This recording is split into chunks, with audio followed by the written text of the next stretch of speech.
E as regras para policiais militares e bombeiros militares mudaram de novo. Desde a suspensão lá da portaria 167, que foi publicada no início do ano, e sua alteração pela portaria 224, esse assunto se tornou bastante polêmico. E agora a gente tem mais uma mudança, com a portaria 225 do COLOG. Uma despiora para a categoria. É isso que a gente vai ver agora.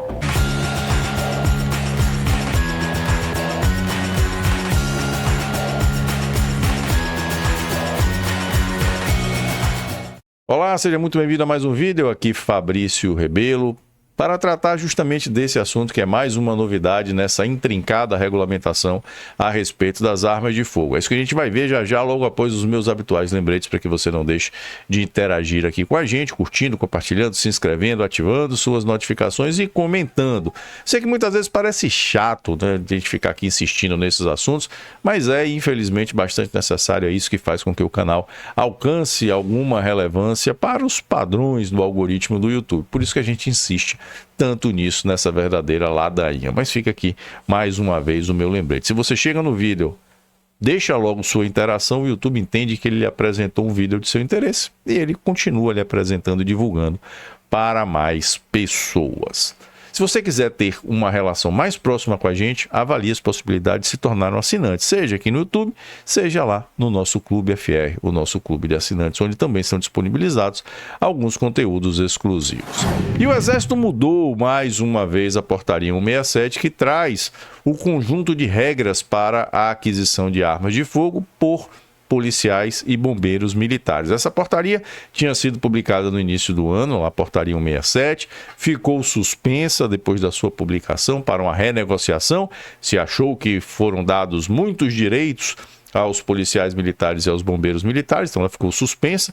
Ela foi revista, sendo novamente publicada com uma alteração pela portaria 224, diminuindo um pouco os direitos dessas categorias.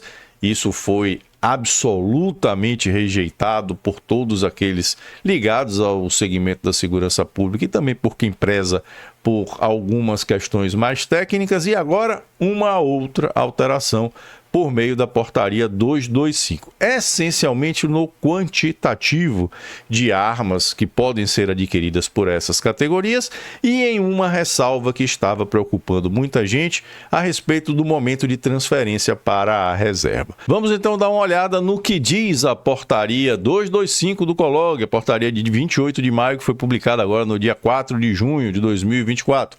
Que altera mais uma vez as regras para aquisição, registro, cadastro, transferências de arma de fogo e aquisição de munições, lá as regras que foram aprovadas pela portaria 167, lá de janeiro deste ano, 2024, essa portaria que nós citamos e que ficou suspensa durante todo esse tempo. E aqui o que a gente teve foi mais uma alteração, justamente no artigo 2º, que é onde se estabelecem os quantitativos de munição. O que é que diz aqui o artigo 1º da nova portaria? O artigo 2º das normas para aquisição, registro, cadastro, transferência de armas de fogo e aquisição de munições, insumos, acessórios e outros produtos controlados de competência do Comando do Exército, aprovadas pela portaria 167, passa a vigorar com a seguinte redação. Que redação é essa? Lá no artigo 2º.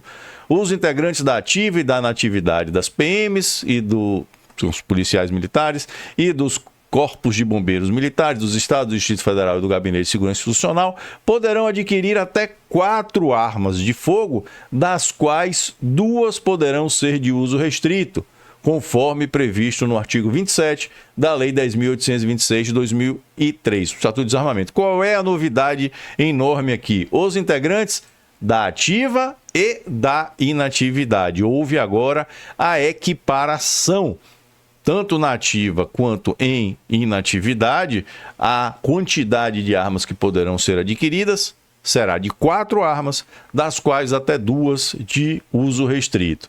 E aí vem o inciso 1º, que tem uma redação péssima, porque isso aqui não era para estar inciso, deveriam ser parágrafos desse artigo 2º. Incisos são dispositivos enumeradores numa lei, e aqui não está havendo enumeração, está havendo explicação, e explicações são contidas em parágrafos, mas paciência, foi essa redação que se adotou.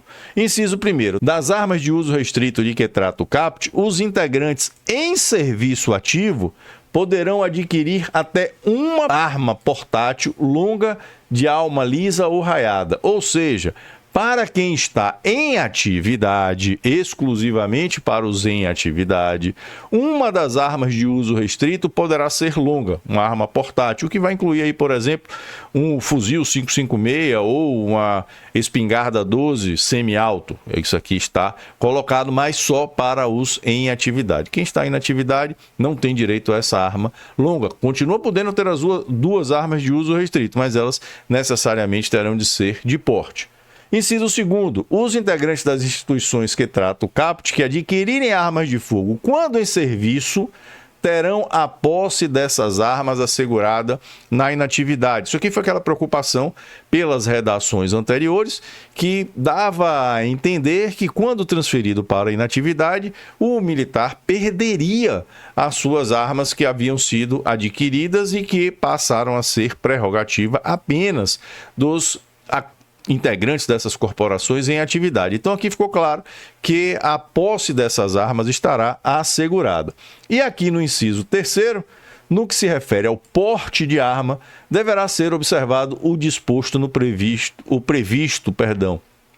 no inciso 4º do artigo 18 da Lei 14.751 de dezembro de 2023, que é a lei que trata dos procedimentos da expedição de porte de arma para categorias específicas ligadas à segurança pública. Vou colocar logo aqui na tela o que diz o artigo 18, inciso 4º, que tem essa redação. A expedição é um direito assegurado pela respectiva instituição de documento de identidade militar com livre porte de arma, com fé pública em todo o território nacional, na ativa, na reserva remunerada e na reforma, nos termos da regulamentação do comandante-geral e observado o padrão nacional. O que é que isso aqui faz? Delega aos comandos, aos comandantes gerais das respectivas corporações, a normatização sobre a expedição das suas identidades e do porte de arma que é inerente a essas funções. Então a gente teve mais uma alteração. Recapitulando aqui muito rapidamente o que é que isso significa, nós tivemos a publicação originária lá da portaria 167 em janeiro, e o limite na portaria 167 era de até 6 armas de fogo, das quais até 5 poderiam ser de uso restrito, era um direito amplo, equiparado lá muito por aproximação com os militares das Forças Armadas, mas aqui era uma previsão ampla de 6 armas, das quais 5 poderiam ser de uso restrito. Isso caiu, veio aquela suspensão depois da enorme demora para um novo ato. Veio a portaria 224. Na portaria 224 houve a distinção que em serviço ativo eram 4 armas, das quais 2 poderiam ser de uso restrito. Na inatividade seriam apenas 2 armas e elas teriam de ser de uso permitido. E aí aquela ressalva de que das armas de uso restrito, uma poderia ser portátil, longa, de alma lisa ou raiada. E agora uma equiparação. Vem a portaria 225 e faz essas alterações, tanto para os da ativa e os da inatividade. Serão 4 armas, das quais 2 poderão ser de uso restrito, sendo que das 2 de uso restrito, uma poderá ser longa, uma arma portátil, seja lisa, seja raiada, mas só para os militares da ativa. Na inatividade, preserva-se o direito das 2 armas de uso restrito, mas todas as 2 terão de ser de porte, porque portátil, na categoria de arma portátil, as armas longas, apenas para os servidores em atividade.